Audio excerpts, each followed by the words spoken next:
నేను ఒక విషయం బలంగా నమ్ముతున్నానండి. మీ ఛానల్లో జరిగే డిబేట్ ద్వారా సొసైటీలో ఉన్న అనేక సమస్యలకి ప్రభుత్వ విధానపరమైన పరిష్కారాలు దొరికాయి గతంలో.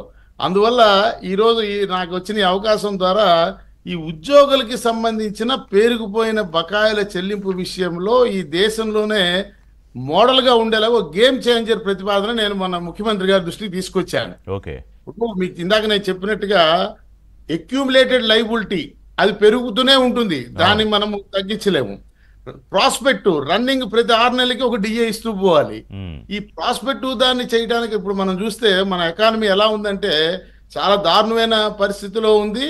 ఇంకో పక్క మొన్న దేశవ్యాప్తంగా జిఎస్టి సంబరాలు చేశాం, అది సంతోషం. ప్రజలకి పన్ను భారం తగ్గిందన్న సంతోషం ఎంత ఉందో ఆ వారా రాష్ట్ర ఖజానాకి ఆదాయం తగ్గుతుంది అనేటువంటి వాస్తవాన్ని కూడా మనం ఇగ్నోర్ చేయలేం, విస్మరించలేము అనేటువంటి విషయం మీ దృష్టికి తీసుకొస్తున్నాం. మరొక పక్క మనము చూసినట్టయితే ముఖ్యమంత్రి గారు కానీ ప్రభుత్వంలో ఉన్నవారు కానీ లోకేష్ గారు కానీ తీవ్రంగా శ్రమిస్తూ ఉన్నారు, పెట్టుబడుల కోసం ఆకర్షిస్తూ ఉన్నారు. ఒక మంచి వాతావరణం, పాజిటివ్ ఎన్విరాన్మెంట్ ఏంటంటే ఎంటైర్ గ్లోబ్లో పెట్టుబడిదారులు మన రాష్ట్రం వైపు చూస్తున్నారు. సో ఇది ఒక సంతోషించదగ్గ పరిణామం. అవన్నీ మెటీరియలైజ్ అయ్యి గ్రౌండ్ అయ్యి అవి రిజల్ట్ ప్రొడ్యూస్ చేసి దాని ద్వారా వచ్చే ఆదాయం రాష్ట్ర ఖజానాకి చేరడానికి కనీసం ఒక దశాబ్ద కాలం పడుతుందండి. ఈ దశాబ్దం కాలం పాటు మనము మెయింటైన్ బ్యాలెన్స్ చేయగలగాలి. మాకు ముఖ్యమంత్రి గారు కూడా చెప్పింది అదే, మనం ఈ కంటిన్యూటీ పోకుండా మనం అందరం కూడా కలిసి కాపాడుకోవాలి. ప్రజలకు కానీ ఉద్యోగులకు కానీ మీరు వాస్తవాలే చెప్పండి, మనం ఎక్కడ హైడ్ చేయాల్సిన అవసరం లేదు అని చెప్పారు. అది ఆ ఫలితం వచ్చిన రోజు పైగా వారు ఎప్పుడు అప్పీల్ చేసేది ఏంటంటే ఈ రాష్ట్ర అభివృద్ధిలో భాగంగా ప్రజల సంక్షేమంలో భాగంగా మీ పాత్ర కూడా ఈక్వలెంట్ గా ప్రభుత్వంతో సమానంగా ఉందని ఎప్పుడు వారు గుర్తు చేస్తారు. అదండి ఇప్పుడు ఆ జీవోలో వచ్చిన వర్డింగ్ ఎవరో కొంతమంది ఒకళ్ళిద్దరు సంఘాల నాయకులు మీద ముఖ్యమంత్రి కార్యాలయంతో మాట్లాడేస్తాం, కరెక్ట్ చేస్తాను, వాట్సాప్ మెసేజ్తో నాకు సంబంధం లేదు. కానీ ముఖ్యమంత్రి కార్యాలయ అధికారులు వాళ్ళు ఒకళ్ళిద్దరితో చెవులు ఎందుకు మాట్లాడారో నాకు తెలియదు. కానీ ఓవరాల్ గా ఈ సమస్యను మనం హ్యాండిల్ చేయాలంటే అనండి ఒకటే మార్గం అండి. ఆ డబ్బులు చెల్లించే పరిస్థితి ఇప్పట్లో లేదు, ఇది పేరుకుపోతుంది. రెండోది రాజ్యాంగ పరంగా రాష్ట్ర శాసన వ్యవస్థకున్న పరిమితులు, ఆదాయాన్ని పెంచుకోవడానికి ఉన్న పరిమితులు. మనకి 2 మార్గాలు రావాలి, డైరెక్ట్ ట్యాక్స్, ఇండైరెక్ట్ ట్యాక్స్ ఆదాయం. ఈ రెండిట్లో రాష్ట్ర శాసన వ్యవస్థకి స్వేచ్ఛ లేదు. ఇవాళ జిఎస్టీ ఇండైరెక్ట్ ట్యాక్స్ రాష్ట్ర సబ్జెక్ట్ అయినప్పటికీ జిఎస్టీ పేరు మీద ఏ రాష్ట్రం స్వతంత్రంగా నిర్ణయం తీసుకోలేని పరిస్థితి.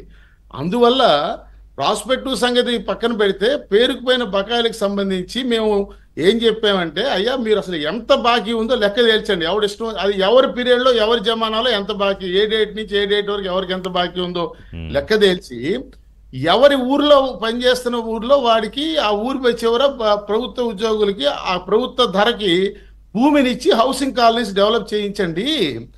ఆ బ్యాంకు వాడిచ్చే ఇంట్రెస్ట్, మేము లోన్ తీసుకునేటువంటి ఇంట్రెస్ట్ కన్స్ట్రక్షన్ కోసం ఆ ఇంట్రెస్ట్ని గవర్నమెంట్ సబ్సిడీ చేస్తాను, 2 సంవత్సరాల్లో ఇల్లు కట్టుకున్నట్టయితే అని షరతు పెట్టి ఒక పథకాన్ని కనుక రూపొందించినట్టయితే రాష్ట్ర వ్యాప్తంగా అన్ని సెంటర్స్లో 2 ఏళ్లలో కాలనీస్, మోడల్ కాలనీస్ ఏర్పడి అవి యాన్సిలరీగా దానికి అనుబంధంగా అనేక ఇవి రావడం ద్వారా రాష్ట్ర ఎకానమీ బూమ్ అవుతుంది అనేటువంటి విషయాన్ని కూడా ప్రభుత్వానికి మేము చెప్పాం. Very decent and practical proposal ఇది. అంతేగా సార్, ఇప్పుడు నాకు డబ్బు అయినా ఇవ్వాలి, లేదా ఆ వారం నాకు ఏదో దాని విలువ ఏదోటి ఇవ్వాలా, అంతే కదా.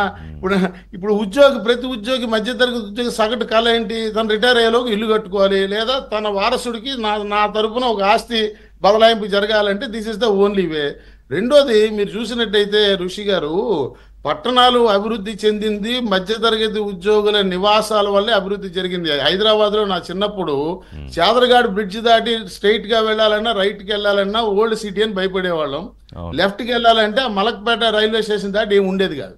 మీకు చెన్నారెడ్డి గారు వనస్థలిపురంలో భూమి ఇచ్చి వారు చేసింది ఏం లేదు, సెక్రటేరియట్ నుంచి వనస్థలిపురం ఎన్జిఓ కాలనీకి సిటీ బస్సులు వేశారు. తద్వారా మీకు హయత్ నగర్ అవతల వరకు హైదరాబాద్ ఎక్స్పాండ్ అయింది. అలాగే మీరు అమీర్పేట తర్వాత ఎస్ఆర్ నగర్, వెంకటరావు దగ్గర ఏమి ఉండేది కాదు. కూకట్పల్లి హౌసింగ్ బోర్డు కాలనీ పెట్టినాక అది బిహెచ్ఎల్ వరకు ఎక్స్పాండ్ అయింది. సో రేపు పొద్దున్న 2029లో మళ్ళీ ఎన్నికలకు వెళ్ళాలన్నా ఇప్పుడు సీఎం గారు చెప్తుంది ఏంటి, పాలసీ కన్సిస్టెన్సీ. విధాన నిర్ణయాలు ఏదైతే రాష్ట్ర భవిష్యత్తు కోసం మనం దృష్టిలో పెట్టుకుని కష్టపడి చేస్తున్నామో నేను అధికారంలో ఉన్నప్పుడు అవి ఇమీడియట్ ఎలక్షన్లో మళ్ళీ బ్రేక్ డౌన్ అవటం వల్ల ఆ కన్సిస్టెన్సీ లేకపోవడం వల్ల మళ్ళీ స్క్వేర్లీ బ్యాక్ వెనక్కి వస్తున్నాము. Yes. అందువల్ల ఈసారి అలాంటి పొరపాటు జరగకుండా మన అందరం కలిసి ఆ పాలసీ కన్సిస్టెన్సీ నిలబడేట్టు చూడాలని వారు చెప్పారు మొన్న. Yeah. అది నిలబడాలంటే రేపు మళ్ళీ 29 ఎన్నికలకు వెళ్ళేటప్పుడు ఉద్యోగులకి 40,000 కోట్లు బాకీ అనేటువంటి బ్యాగ్ వేసుకుని ఎన్నికలకు వెళ్ళలేరు కదా. అవును. అలాగని దాన్ని లిక్విడేట్ చేయలేరు కదా ఈ 3 సంవత్సరాల్లో. అందువల్ల ఈ ప్రత్యామ్నాయ పథకాన్ని వారు ఆలోచించినట్టయితే రేపొద్దున ప్రతి ఊళ్ళో మా హయాంలో నగరం ప్రతి ఊరు ఇంత 4 వైపులా ఇలా అభివృద్ధి చెందిందని చెప్పుకోవడానికి కూడా ఉంటుంది అనేటువంటి విషయం కూడా చెప్తాం. ఐ డెఫినెట్లీ అప్రిషియేట్ సూర్యనారాయణ గారు. అంటే మీ ఉద్యోగ అయితే- సంఘాల అయితే ఈ- నాయకులందరూ అయితే ఈ- కూడా దీనికి ఎమికబుల్ గానే ఒప్పుకునే ఉంటారు. మీరు దీన్ని లే- లే- తీసుకొచ్చారంటే ఇది- ముఖ్యమంత్రి గారి ఇది- దృష్టికి. ఇది మేము ప్రభుత్వానికి ప్రతిపాదన ఇచ్చి ఉద్యోగుల్లో తీసుకెళ్లేమండి.